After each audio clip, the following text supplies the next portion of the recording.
दिल्ली का लाल किला इलाका, वैसे तो दिल्ली में हर जगह ट्रैफिक होती है, लेकिन दिल्ली के लाल किले इलाका में ट्रैफिक कुछ ज़्यादा ही है। वहाँ चौबीसों घंटे ट्रैफिक होती है। शाम के समय की बात कहूँ तो वहाँ पे चलना मुश्किल हो जाता है। गाड़ियाँ बिल्कुल सट के चलती है, आदमी बिल्कुल सट के चलते हैं। दिल्ली के लाल किला के सामने सामने एक रास्ता गया हुआ है, जो रास्ता चांदनी चौक निकलता है। दिल्ली के लाल किला मेट्रो स्टेशन और चांदनी चौक मेट्रो स्टेशन की दूरी लगभग 1.5 या 2 किलोमीटर है। और दिल्ली का जो सामने का रोड है, जिसके उस पर चांदनी चौक है और इस साइड एक LED मार्केट है जिसको लाजपत नगर मार्केट कहते हैं। सामने मंदिर है और बहुत सारे इधर से रास्ते हैं, पूरा ट्रैफिक दुकानें हैं और उसी रास्ते में मंदिर, मस्जिद, गुरुद्वारा, चर्च सब कुछ है। आप सभी कभी गए होंगे तो देखे होंगे, मैं आपको डिटेल बता रहा हूँ। ये शाम का समय काफ़ी ट्रैफिक रहता है, चलना मुश्किल हो जाता है। लगभग 1 या 1.5 किलोमीटर का दूरी तय करने में 20 से 25 मिनट लग जाते हैं कभी कभी। जब रेड लाइट होता है सिग्नल पे तब तो और ज़्यादा समय लग जाता है। उसी भीड़ में 10 नवंबर 2025 को शाम के लगभग 6:38 पे जब लोग चल रहे थे, जब कुछ लोग अपने घर जा रहे थे, कुछ खरीदारी कर रहे थे। उस समय तो बहुत सारे लोग घर ही जा रहे थे, ड्यूटी करके जा रहे थे, थके हुए थे। सब खुशी खुशी अपने घर वाले कोई फ़ोन पे बात कर रहे थे। सब कुछ चल रहा था, नॉर्मली चल ही रहा था। बस थी, गाड़ियाँ थी, ई रिक्शा थे। अचानक ही 6:38 पे एक जोरदार धमाका होता है, ब्लास्ट। उस ब्लास्ट में बहुतों को समझ में नहीं आया कि क्या हुआ। अचानक ही धमाका हुआ, आग का गोला निकला। इसका वीडियो भी सोशल मीडिया पे काफ़ी वायरल हो गया है, हर जगह से वीडियो आ रहा है। उस वीडियो में दिखाया गया है कि कुछ लोग जो थर्रा गए हुए हैं। ब्लास्ट हुआ और उस ब्लास्ट में एक धमाका हुआ। उस धमाके में लगभग 12 से 13 लोगों के मरने की संभावना है। ये सोशल मीडिया का रिपोर्ट है, लेकिन मेरे एक दोस्त ने कहा है कि कम से कम अभी तक 15 लोग मरे, 15 लोगों की जान गई है वहाँ पे और 20 से 25 लोग अभी तक घायल हैं, जिसमें कुछ लोगों की स्थिति नाजुक बनी हुई है। ये घटना दिल्ली के एक मूविंग कार में हुई। जब कुछ लोग सोशल मीडिया पे वीडियो वायरल हुआ तो कहा जा रहा है कि एक i20 कार का नंबर होता है HR26CE 7674।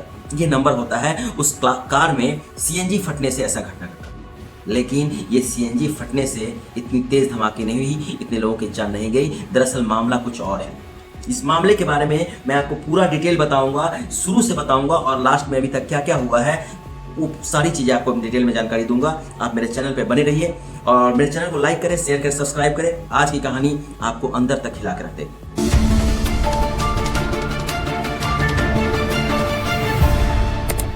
नमस्कार, प्रणाम, मैं प्रकाश स्वागत करता हूं अपने चैनल में। आज की सच्ची घटना दिल्ली बॉम्ब ब्लास्ट को लेकर है। दिल्ली में बहुत दिनों बाद इतना भयानक बॉम्ब ब्लास्ट हुआ, वो भी लाल किले के पास।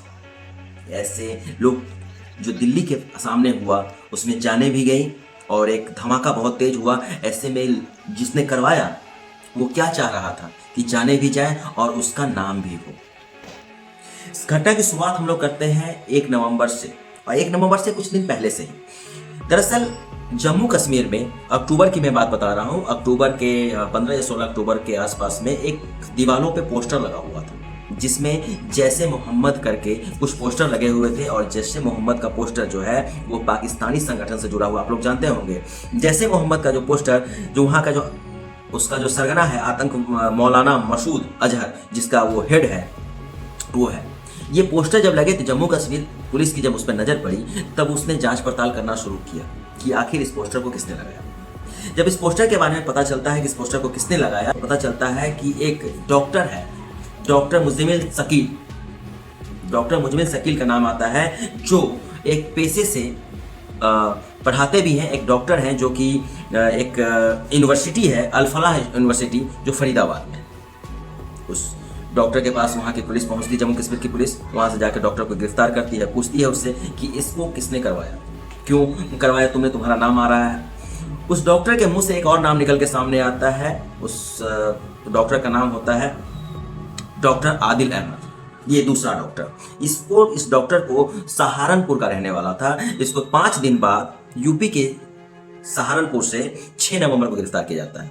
1 नवंबर को गिरफ्तारी होती है डॉक्टर मुजमिल शकील की, जो पोस्टर चिपकाया था, और 6 नवंबर को गिरफ्तारी होती है डॉक्टर आदिल अहमद की। ये 2 गिरफ्तार हुए। इनसे जब पूछताछ किया जाता है, सब कुछ बातें चल रही थी, तो पता चलता है कि डॉक्टर मुजमिल शकील, जिसको पहले गिरफ्तार किया जाता है, जो पढ़ाता था, वो उसी फरीदाबाद के ही किसी गांव में रहता है, उसी के आसपास में रेंट पर रूम लेके रहता है। तो उसके घर की भी तलाशी की गई। जब उसके घर की तलाशी की गई तो पता चलता है कि उसके घर पे 250 किलो के आसपास में या 300 किलो के आसपास में अमोनियम नाइट्रेट जो विस्फोटक पदार्थ होता है वो पड़ा हुआ है।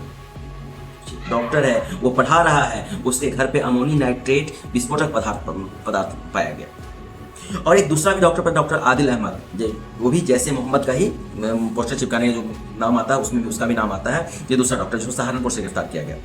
तो मुजमिल शकील के जो घर पे छापा मारा गया तो आपको RDX मिल गया, वो अमोनियम नाइट्रेट मिल गया वहाँ पे इतना, और साथ में मिलता है बैटरी, कुछ रिमोट समथिंग करके जो बॉम्ब बनाने में उसमें इस्तेमाल होता है, वो सब चीज़ें मिलता है। उसके घर के बाहर एक गाड़ी खड़ी थी, उस गाड़ी को भी जब तलाश किया जाता है तो उस गाड़ी में कुछ विस्फोटक पदार्थ के साथ साथ कुछ बंदूक, कुछ राइफल, बहुत सारी चीज़ मिलते हैं, जो गोली बारूद इस सब टाइप का, राइफल टाइप का मिलता है बहुत सारा। वो गाड़ी जो था डॉक्टर शाहीन के नाम पे था। शाहीन एक मुस्लिम है, मुस्लिम महिला है, उसके नाम पे वो गाड़ी था। तो उस गाड़ी को भी जब्त किया जाता है और डॉक्टर शाहीन की तलाशी जारी है, लेकिन डॉक्टर शाहीन अभी तक मिली नहीं। अब धीरे धीरे इन दोनों का जो पहचान का पता चलता है कि तीनों के तीनों लोग एक ही साथ जुड़े हुए। डॉक्टर जो पहला डॉक्टर मुजमिल शकील, डॉक्टर आदिल अहमद और ये डॉक्टर शाहीन, तीनों के तीनों दोस्त हैं, सब मिल के चला।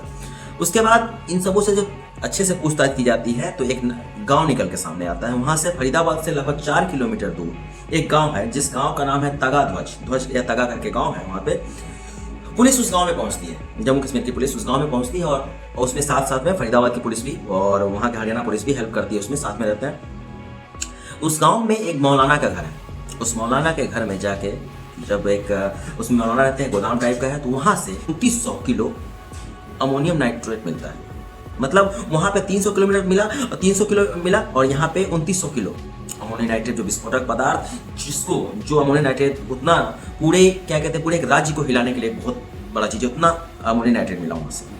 ठीक है, उसके बाद मौलाना को गिरफ्तार किया जाता है। मौलाना से जब पूछताछ किया जाता है मौलाना शक्ति से, मौलाना शुरू में इधर उधर की बातें, लेकिन जब पता चल जाता है पुलिस, जम्मू कश्मीर की पुलिस और हरियाणा पुलिस ने जब बहुत तगड़े से पूछताछ किया था तो एक नाम निकल के आता है डॉक्टर मोहम्मद नूरा उमर नबी का।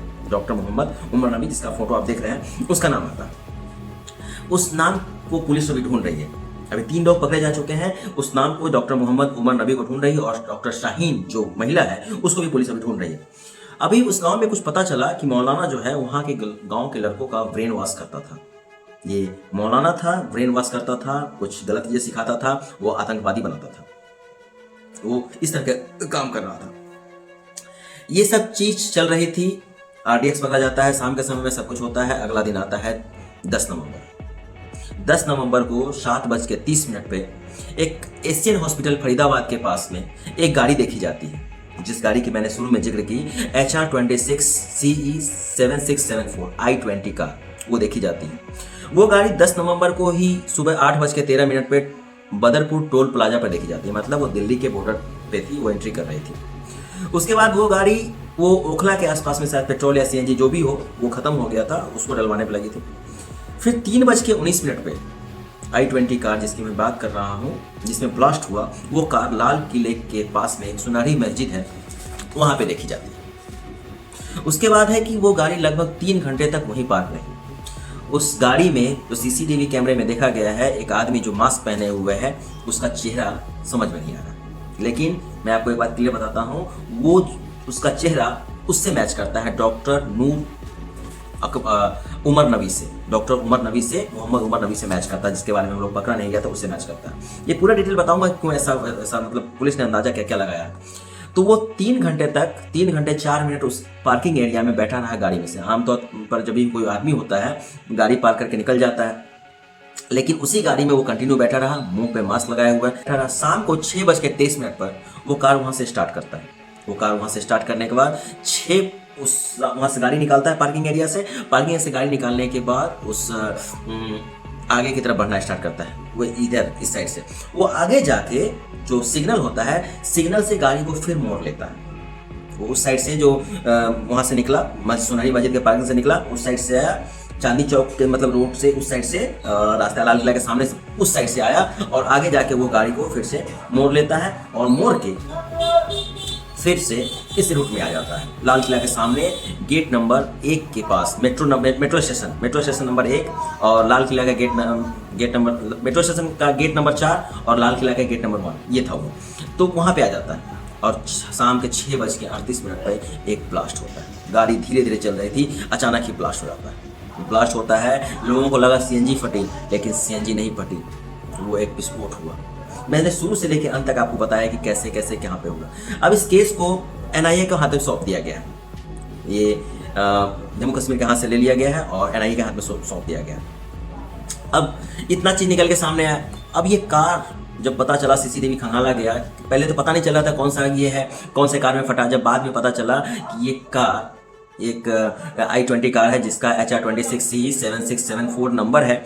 ये कार का मालिक कौन है जरूर है वो अपना सीसीटीवी कैमरा से पता करने के बाद तो कार का मालिक पता चलता है आरटीओ जाके कि वो मोहम्मद सलमान का है। मोहम्मद सलमान के उस नंबर से जाती है, उसे घर पे जाती है तो पता चलता है कि मोहम्मद सलमान उस घर में रहता ही नहीं। वो फरीदाबाद का ही आसपास में कहीं घर है, वो रहता ही नहीं। फिर उस घर में एक दिनेश नाम का आदमी होता है, उससे पूछा जाता है कि ये मोहम्मद सलमान कौन है, तो वो कहता है कि मोहम्मद सलमान कोरोना टाइम में 2021 में यहाँ से चला गया, अभी वो सोहना में रहता है।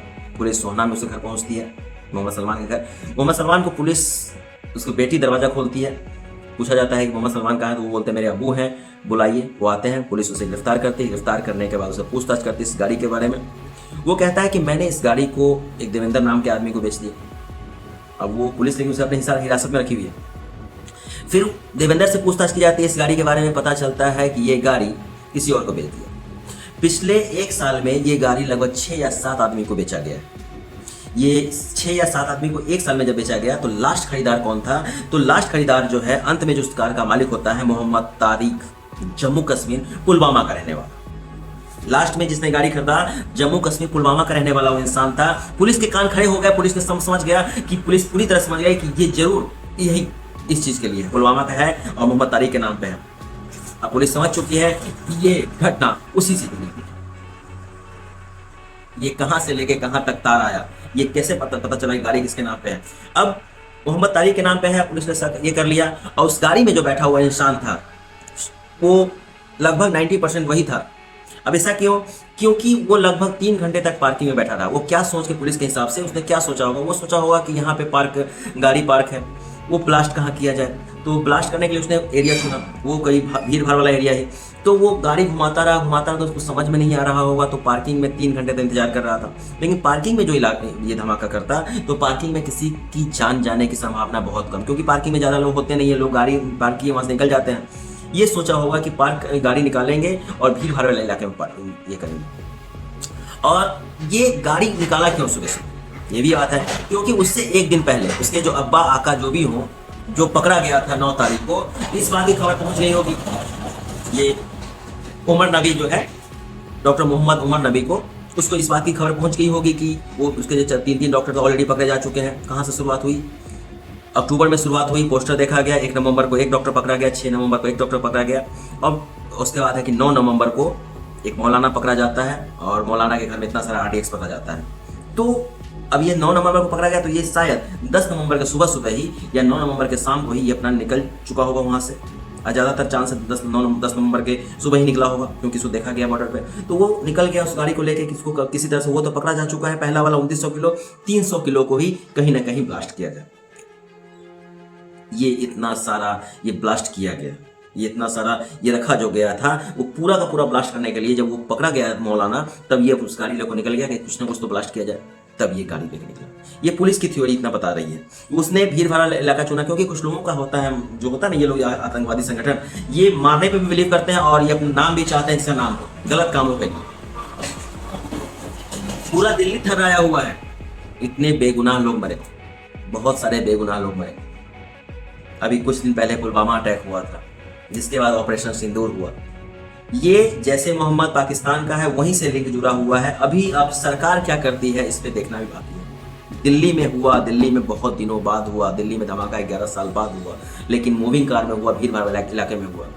अभी देखते हैं अपने मोदी जी जो है सो क्या करते हैं, क्या ऑपरेशन सिंदूर की तरह ही वो करेंगे। और बीच में सिर्फ यही बात है कि कोई रोकने टोकने वाला ना हो और किसी ट्रम्प का बात ना माने, हटा दे इस बार पाकिस्तान को, पूरा क्लियर कर दे यहाँ से। ये कहानी बहुत ही दुखद है, समझ में नहीं आ रहा है इतने सारे लोग, बेगुनाह लोग मरे।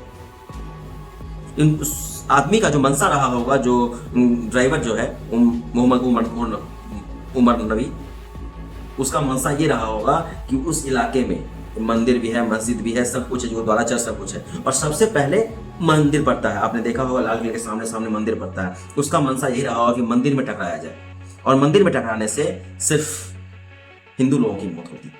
लेकिन पुलिस ने ऐसा डिटेल बताया। उसके बाद है वो घुमा के गाड़ी, उसको कुछ समझ में नहीं आया होगा उस समय, वहाँ कुछ ऐसा रहा होगा, और फिर भीड़ भाड़ मिला के इस साइड से घुमा के तब इधर जाकर उसने ब्लास्ट किया, वो भी लगभग मंदिर के सामने ही। इस घटना से पूरे देशवासियों में दुख का माहौल है, लेकिन वहीं कुछ लोग खुश भी हो रहे होंगे। ये मैं यहाँ की बात नहीं, मैं बाहरी लोगों की बात नहीं कर रहा हूँ, चाहे पाकिस्तान है चाहे बांग्लादेश की बात नहीं कर रहा हूँ, यहाँ पे भी इंडिया में भी खुश हो रहे होंगे कुछ लोग, क्योंकि इंडिया के लोग ही तो किए हैं।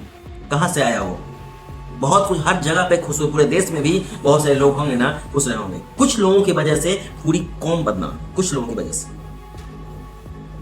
मैं इस बात को अदरवाइज नहीं लिया जाए, मैं आपको क्लियर बताता हूँ, कुछ लोगों ने पूरे इसको खराब करके रखा है। आज की कहानी कैसी लगी जरूर कमेंट के बताएं। आपको बहुत सारा वीडियो मिल जाएगा, मैं आपको कुछ वीडियोस डाल दूंगा, और मेरे पास कुछ ऐसा वीडियोस है वहाँ का जिसको मैं आपको सोशल मीडिया पे शेयर नहीं कर सकता, ना ही उसको मैं दिखा सकता हूँ। लेकिन मेरे पास जो वीडियो मैं आपको दिखा रहा हूँ, ये कहानी कैसी लगी जरूर कमेंट करके बताएं। मेरे चैनल को लाइक करें, शेयर करें, सब्सक्राइब करें। जय हिंद।